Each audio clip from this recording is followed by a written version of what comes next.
नमस्कार, बहुत स्वागत है आपका 9 की बात में। मैं हूं आपके साथ शैलेश पांडे। प्रधानमंत्री नरेंद्र मोदी शुक्रवार को तमिलनाडु के दौरे पर रहे। इस दौरान उन्होंने चेंगलपट्टू में विशाल जनसभा को संबोधित किया। पीएम ने डीएमके और कांग्रेस पर जमकर निशाना साधते हुए कहा कि राज्य के लोग डीएमके के कुशासन से मुक्ति चाहते हैं। डीएमके सरकार का काउंटडाउन शुरू हो चुका है। पीएम ने गांधी परिवार का नाम लिए बिना कहा कि तमिलनाडु सरकार बस एक परिवार की जी हुजूरी में लगी हुई है।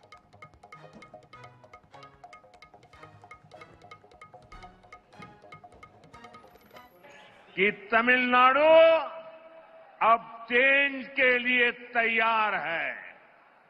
तमिलनाडु अब डीएमके के कुशासन से मुक्ति चाहता है। तमिलनाडु अब बीजेपी एनडीए की सरकार चाहता है। मैं ये साफ साफ देख सकता हूं, डीएमके सरकार के एग्जिट का काउंटडाउन शुरू हो चुका है। तमिलनाडु में एक ऐसी सरकार है जिसे डेमोक्रेसी या अकाउंटेबिलिटी से कोई लेना देना ही नहीं है। डीएमके सरकार सिर्फ एक परिवार की जी हजूरी में ही लगी हुई है।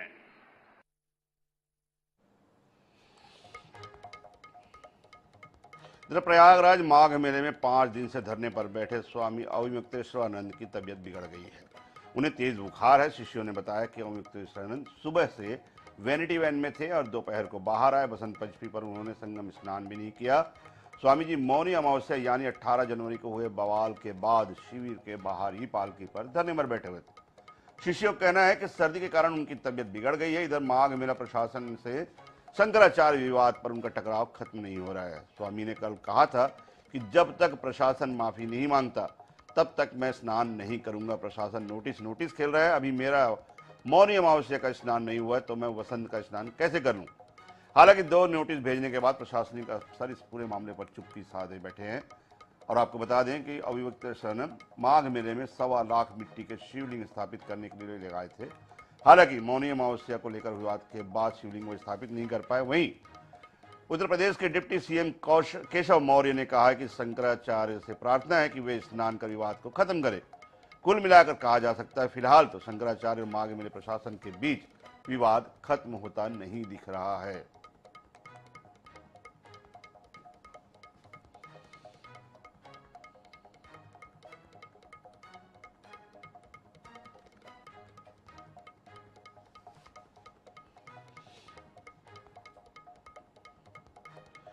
राहुल गांधी के एक बयान ने सियासी हलकों में नया विवाद खड़ा कर दिया है। मनरेगा बचाओ मोर्चा के कार्यक्रम में कांग्रेस सांसद राहुल गांधी ने मनरेगा की जगह लाए गए कानून जी राम जी के नाम पर सवाल उठाते हुए कहा, उन्हें ये नहीं पता कि नया कानून क्या है। जी राम जी पता नहीं क्या है। इस दौरान जब जनता ने जी राम जी कहा तो राहुल गांधी ने दोहराया कि उन्हें इनका नया नाम तक नहीं मालूम। इधर भाजपा ने राहुल गांधी पर तीखा हमला करते हुए कहा, यह बयान कांग्रेस की हिंदी विरोधी सोच को उजागर करता है। नोटबंदी, गलत जीएसटी और अब ये इसका नए लॉ का नाम क्या है? मैं नाम ही नहीं जानता इसका। क्या है? ग्राम जी क्या है? ग्राम जी पता नहीं क्या।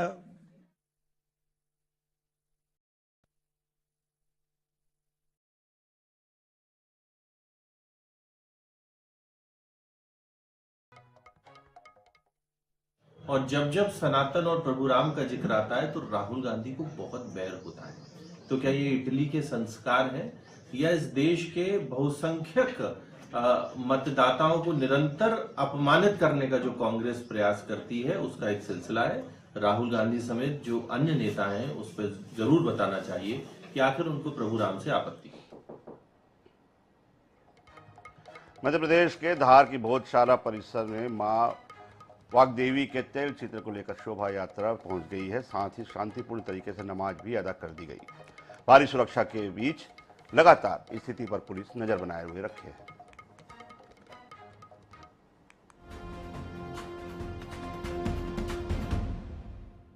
धार जिला प्रशासन ने सर्वोच्च न्यायालय के निर्देश के अनुसार 23 जनवरी को बसंत पंचमी के मौके पर हिंदू समुदाय द्वारा परिसर में नियत स्थान पर कार्यक्रम निर्विघ्न रूप से संपन्न कराया। माननीय सर्वोच्च न्यायालय से प्राप्त दिशा निर्देशों के अनुसार मुस्लिम समाज द्वारा भी नियत किए गए स्थान पर अपनी नमाज दोपहर 1 बजे से 3 बजे के मध्य शांतिपूर्ण तरीके से पढ़ी। प्रशासन द्वारा वज्र वाहन के माध्यम से मुस्लिम समाज के प्रतिनिधियों को सुरक्षा व्यवस्था के बीच परिसर तक लाया गया। पूर्व में जब गुरुकुल होते थे और बच्चे पठन पाठन के लिए जाते थे तो वेदारंभ होते थे, वेद पढ़ाए जाते थे, तो उनको ओम लिखना सिखाया जाता था, उनकी जीभ पे ओम लिखाया जाता था, उनका इस प्रकार से स्वागत होता था। ये एक प्रक्रिया थी जिसे हम एडमिशन कह सकते हैं गुरुकुल में। तो आज हम उसी की परिणति एक सांकेतिक रूप से हम ये वेदारंभ संस्कार करते हैं छोटे बच्चों का। शासन मिलकर के हिंदू समाज को अखंड पूजा करने का दे रहे हैं यहाँ पर, और जो है नमाज हो रही है तो अब ये मुस्लिम समाज को सोचना चाहिए कि जहाँ हिंदू समाज की पूजा होती है क्या उनकी नमाज वहाँ स्वीकार की जाएगी? आज के दिन तो मुसलमानों को नमाज करने आना ही नहीं चाहिए। और यहाँ शिक्षण प्रशिक्षण के कार्यक्रम प्रतिदिन चलने चाहिए। जैसे पहले गुरुकुल हुआ करते थे और गौशालाएं हुआ करती थी, ऐसे ही गुरुकुल गौशालाएं हमारे धार भोजशाला के आसपास हो और भव्य मंदिर का निर्माण हो। इसके बाद मस्जिद वाले हिस्से को टेंट लगाकर कवर किया गया। वसंत उत्सव के दौरान भोजशाला के मुख्य गेट पर श्रद्धालुओं की लंबी कतार लगी रही। बड़ी संख्या में भक्त दर्शन के लिए पहुंचे, जिससे परिसर में भीड़ का माहौल बना। इसी बीच कतार में खड़े एक बुजुर्ग श्रद्धालु की अचानक तबीयत बिगड़ गई और वो बेहोश हो गए। पुलिस और प्रशासन के अधिकारी पूरी समय मुस्तैद रहे। जो स्थान जहाँ जैसे नियत किए गए थे, जहाँ हिंदू समुदाय के लिए जो स्थान था वहाँ वो निर्विघ्न उनकी पूजा रही, और मुस्लिम समुदाय के लिए जो परिसर की सीमा के भीतर जो स्थान नियत किया गया था वहाँ उनका निर्विघ्न नमाज संपन्न। लगातार ड्रोन कैमरे के माध्यम से हमने पूरे शहर पर रियल टाइम मॉनिटरिंग करी और सीसीटीवी कैमरे के माध्यम से पूरा हमारा जो उसका फीड है वो उपलब्ध रहा। इससे पूरे शहर पर नजर रखी गई और लगातार हम लोग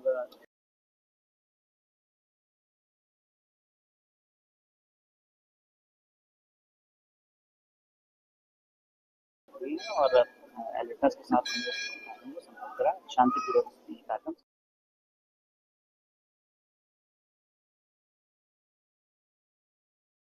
इसके बाद शोभा यात्रा भोजशाला पहुंची। बड़ी संख्या में महिलाएं और पुरुष भगवा पताकाएं लेकर पहुंची। यात्रा में शामिल युवक खाली कर दो रास्ते भोजशाला के वास्ते के नारे लगाते नजर आए। शोभा यात्रा में डीजे वाहन भी शामिल रहे। सुरक्षा की दृष्टि से धार शहर को 7 जोन में बांटा गया, जिन्हें एसपी रैंक के अफसर मॉनिटर करते नजर आए। एक एक गली चौराहों और संवेदनशील क्षेत्रों पर नजर रखी गई। INH न्यूज के लिए इंदौर से महेश मिश्रा के साथ धार से लोकेश की रिपोर्ट। इधर जबलपुर दौरे के दौरान मुख्यमंत्री डॉक्टर मोहन यादव ने भोजशाला और उज्जैन में बने हालातों को लेकर बयान दिया। कहा, सुप्रीम कोर्ट के निर्णय के परिपालन में भोजशाला में प्रशासन ने बेहद संतुलित और संवेदनशील ढंग से काम किया। प्रशासन ने वहां नमाज भी अदा करवाई और साथ ही साथ पूजा भी संपन्न कराई। मुख्यमंत्री ने कहा कि हमारी सरकार सुशासन के लिए जानी जाती है। उज्जैन में उपजे विवाद पर उन्होंने स्पष्ट किया, जहां सख्ती की जरूरत होती है वहां सरकार उस तरह की कार्रवाई भी करती है। उज्जैन शांति का टापू है और वो बना रहेगा। कानून व्यवस्था बिगड़ने वालों से कठोरता से निपटने के लिए सरकार पूरी तरह तैयार है।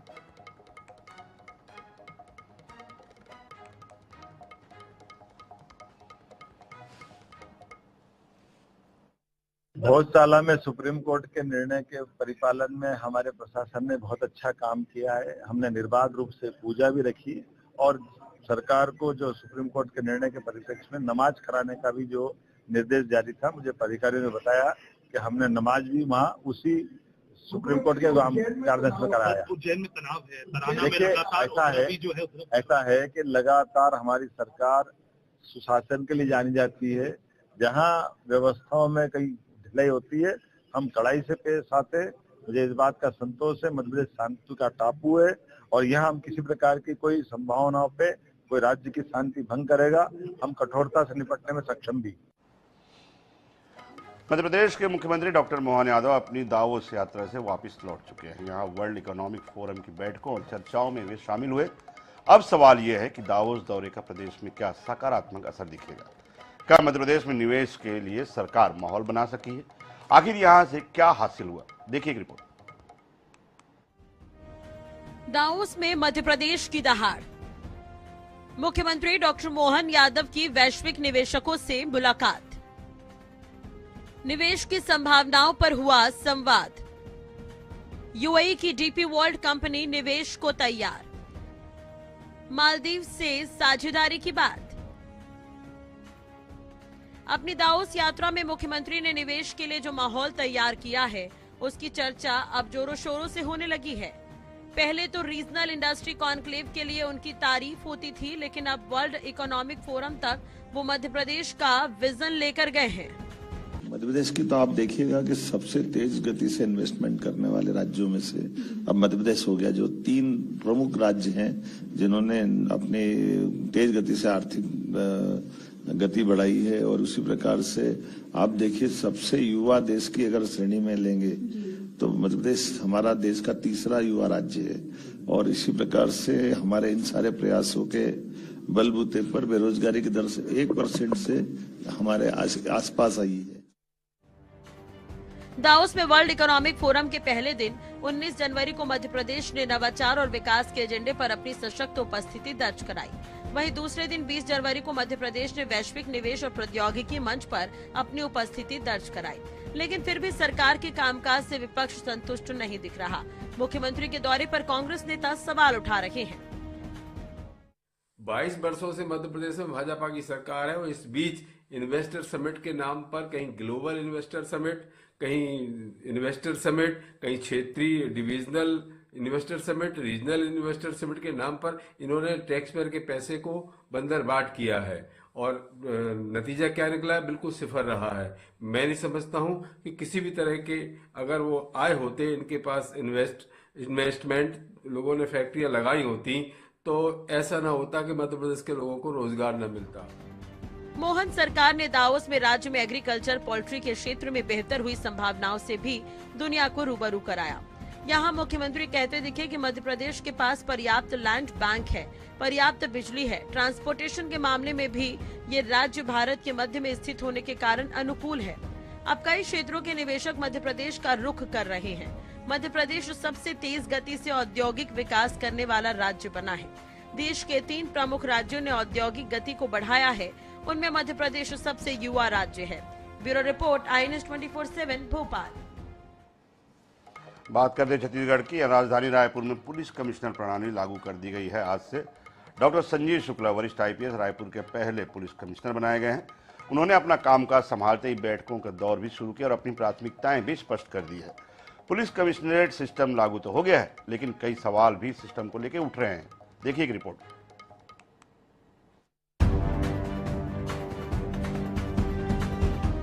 राजधानी की पुलिसिंग में बड़ा बदलाव करते हुए यहां कमिश्नर प्रणाली लागू कर दी गई। अब राजधानी पुलिस महकमे की दृष्टि से 3 हिस्सों में नियंत्रित होगी। रायपुर पश्चिम, मध्य और उत्तर 3 क्षेत्र पुलिस कमिश्नर के अंडर में आएंगे। कुल 21 थानों में पुलिस आयुक्त के माध्यम से ही कामकाज का संचालन होगा, लेकिन नवा रायपुर और रायपुर के ग्रामीण थाने इससे अलग होंगे। रायपुर ग्रामीण का कामकाज अब पुलिस अधीक्षक के रूप में श्वेता सिन्हा संभालेंगी, जबकि रायपुर के वर्तमान SSP डॉक्टर लाल उमेद सिंह जशपुर के SSP होंगे।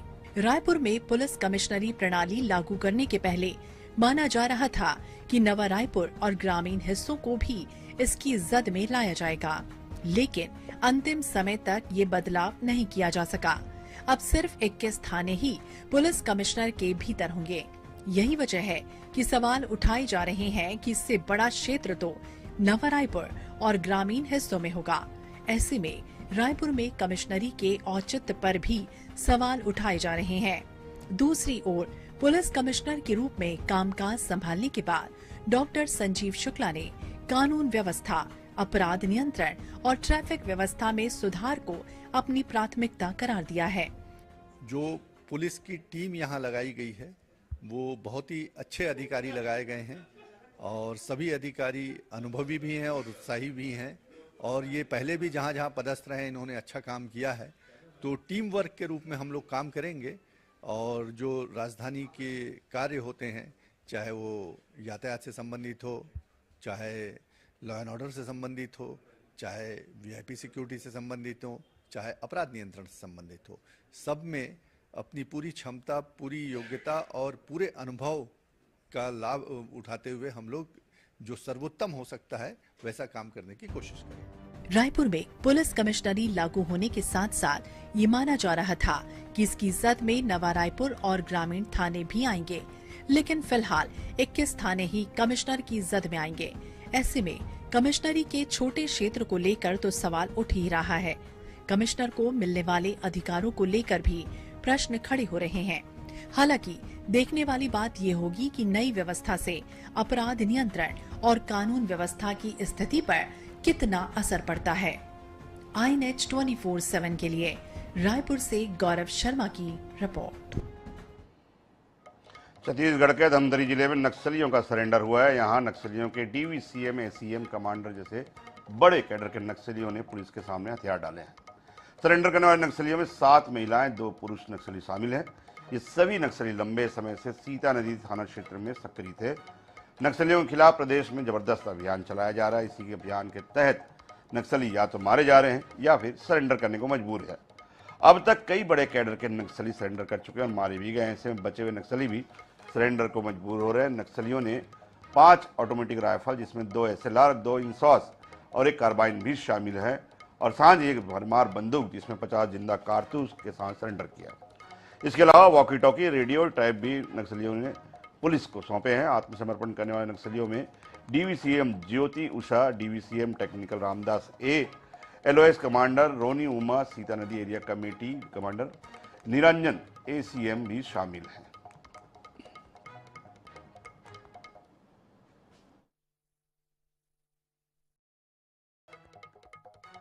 नगरी और सीता नदी एरिया कमेटी, आप इसके स्ट्रक्चर को ऐसे समझें कि उड़ीसा स्टेट कमेटी का हिस्सा है।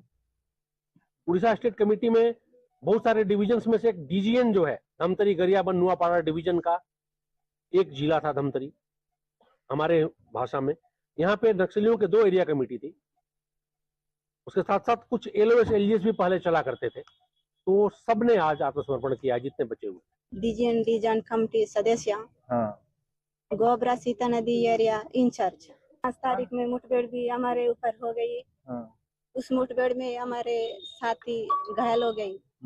उसको इलाज पानी भी नहीं है, गश्ती ज्यादा बढ़ गई, इसलिए इलाज भी कर ले नहीं सकते। हम सोचे कि जो सरकार अभी सशस्त्र संघर्ष करने के लिए शक्ति नहीं है, इसलिए सरकार भी वादा कर रही, अपील कर रही है, मुख्य धारा में लौटकर परिवार के साथ जियो, जंगल में जानवर के जैसा क्यों जी रहे हो करके अपील किए। जो हम हमारे खुद आंख से भी देखकर हम ऐसे आए हैं।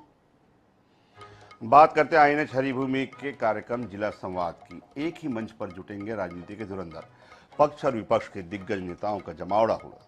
जी हाँ, INH हरिभूमि के जिला संवाद कार्यक्रम 2026 में 24 जनवरी शनिवार को भिलाई के कला मंदिर में छत्तीसगढ़ सरकार के 2 साल पूरे होने पर आधारित इस कार्यक्रम में तमाम दिग्गजों का जमावड़ा होगा। INH और हरिभूमि प्रधान संपादक डॉक्टर हिमांशु द्विवेदी के तीखे सवालों के जनप्रतिनिधि जवाब भी देंगे। देखिए एक रिपोर्ट।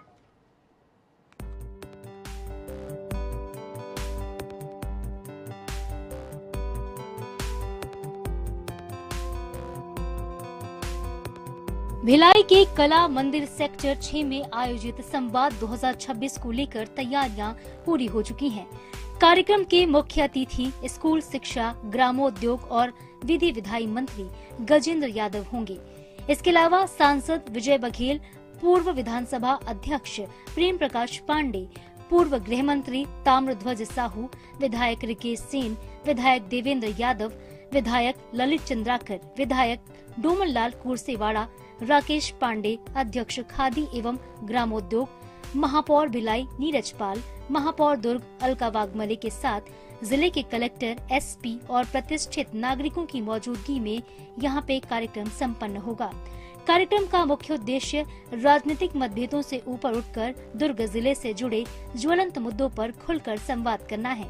प्रदेश की सरकार के 2 साल पूरे होने के बाद सरकार की उपलब्धियों, कमियों और जन कल्याणकारी योजनाओं, विकास कार्यों, कानून व्यवस्था, शिक्षा, स्वास्थ्य, रोजगार और बुनियादी सुविधाओं जैसे विषयों पर गहन चर्चा की जाएगी। 24 जनवरी शाम 4 बजे कला मंदिर भिलाई में जिला संवाद 2026 कार्यक्रम रखा गया है और उसका प्रमुख विषय है कि छत्तीसगढ़ में जो 2 साल पहले सरकार बनी थी भारतीय जनता पार्टी की, उस सरकार के 2 साल के कार्यकाल की पूरी समीक्षा इस विषय पर संवाद कार्यक्रम आयोजित है। उसके लिए मैं INH 24x7 एवं हरी भूमि को बहुत बहुत बधाई देता हूं, शुभकामनाएं देता हूं। INH चैनल जो विश्वसनीय चैनल है छत्तीसगढ़ का, आप सब लोग जब विश्वसनीयता की जानकारी लेना होता है तो चैनल बदलते हैं और INH चैनल को देखते हैं। इस बार छत्तीसगढ़ सरकार के 2 वर्ष पूर्ण होने पर कला मंदिर सिविक सेंटर पे 24 तारीख को मैं वहां पहुंचने वाला हूं। सबसे पहली बात मैं बहुत शुभकामना देता हूं कि हमें ये अवसर मिलेगा कि 2 वर्ष में हमारे छत्तीसगढ़ की विष्णुदेव साई जी की सरकार ने जनहितकारी जिन योजनाओं को अंजाम दिया, जिन कार्यक्रमों को किया है, तो निश्चित तौर पे अपनी बात रखने का मौका मिलेगा। जिला संवाद कार्यक्रम के माध्यम से आम जनता को अपनी बात रखने का मौका भी मिलेगा। जन प्रतिनिधियों के साथ सीधा संवाद स्थापित होगा। कार्यक्रम में जन प्रतिनिधियों के साथ सवाल और जवाब का दौर चलेगा, जिसमें INH हरी भूमि के प्रधान संपादक डॉक्टर हिमांशु द्विवेदी मंत्री, सांसद और जन प्रतिनिधियों के साथ सीधे सवाल करेंगे। साथ ही जनता को अपने सवाल जन प्रतिनिधियों। उत्तराखंड, हिमाचल प्रदेश और जम्मू कश्मीर जैसे पहाड़ी राज्यों में बर्फबारी का दौर जारी है। उत्तराखंड के मसूरी, धनोल्टी, चकराता, औली, गंगोत्री, टिहरी और आसपास की ऊंचाई वाले क्षेत्रों में रुक रुक कर बर्फबारी हो रही है। इसके अलावा हिमाचल प्रदेश की राजधानी शिमला समेत मनाली, नारकंडा, कुफरी, चायल, डलहौजी, कल्पा के साथ रिहायशी इलाकों में भी बर्फ गिरी है। यह यहाँ पे इस सीजन की पहली बर्फबारी। उधर जम्मू कश्मीर के रामबन, डोडा, किश्तवाड़, पूंछ, राजौरी, रियासी, उधमपुर और कठुआ जिलों के ऊपरी इलाकों में अब भी बर्फबारी जारी है। भारी बर्फबारी के बीच पर्यटक भी बर्फ का मजा ले रहे हैं, जिससे वीडियो सोशल मीडिया में जमकर वायरल हो रहा है।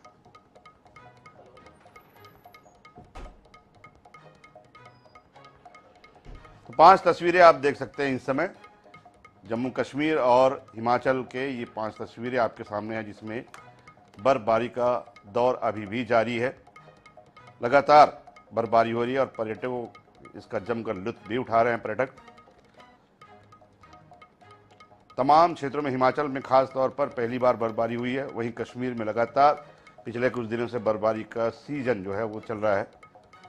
लगातार पर्यटकों की संख्या इस वजह से बढ़ भी रही है। चाहे रेलवे ट्रैक हो, चाहे सड़कें हो, चाहे रिहायशी इलाके हों, सभी जगह बर्फबारी का नज़ारा देखा जा सकता है।